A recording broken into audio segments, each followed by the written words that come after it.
Hello everyone welcome back to my channel Tarini coaching point को। तो friends देखंतु जो माने फॉरेस्ट गार्ड फॉरेस्टर आउ एलआई पई अप्लाई करथिले तार रिजल्ट को वेट करथिले ताहा कोन करथिले ना मेंशन करथिले आपनकर जुलाई रे होबो बोली ताहा वर्तमान अपडेट करके ताको चेंज कर दिया जाईची।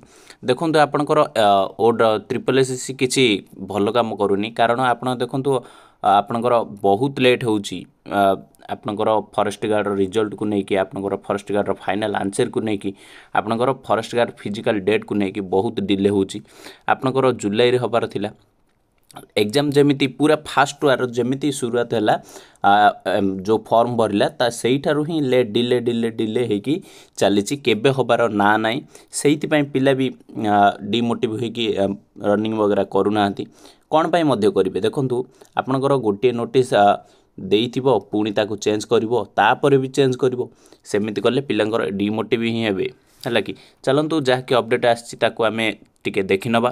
देखंतु ऑफिशियल साइट को आसिला परे रिक्रूटमेंट को क्लिक कला परे आपण माने रिक्रूटमेंट कैलेंडर देखिबे। रिक्रूटमेंट कैलेंडर आसिला परे आपण माने एइटी देखि परिबे।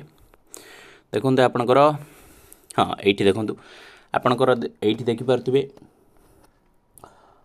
Eighty livestock inspector forester और फॉरेस्ट गार्ड जो पोस्ट आसीथिला एटी आपनकर जुलाई रे आपनकर फिजिकल होबार डेट टी थिला ताकू वर्तमान अगस्त कर दीचे। ये भी आपनकर कोनोसी माने अगस्त रे होबार भी कोनोसी चांसेस सेमिति किछि नाही कोन पाई ना। देखंतु जुलाई कहिथिला जुलाई भी माने कंप्लीट हे गला हेला नाही कारण ए पर्यंत आपनकर फाइनल रिजल्ट आसी नाही फाइनल आंसर की आसी नाही सो आपनकर अगस्त रे मेंशन करा हिची हबो बोली बुझ पाले। आपनकर एआरआई अमीन भी देखंतु ये फॉरेस्ट गार्ड माने फिजिकल कंडक्ट हैला पर ही आपनकर जो एआरआई अमीन अछि आ आईसीडीएस सुपरवाइजर अछि तार एग्जाम कंडक्ट करा जिवो।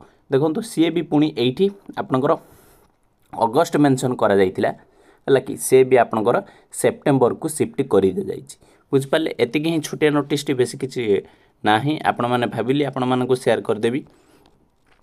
सो एमिति सब आम चैनल रे आसी था इनफॉर्मेटिव वीडियो सो चैनल को सब्सक्राइब करके रखिबे जदी फर्स्ट टाइम आछंदी आ वीडियो को गोटे लाइक टे करिवे। जय जगन्नाथ।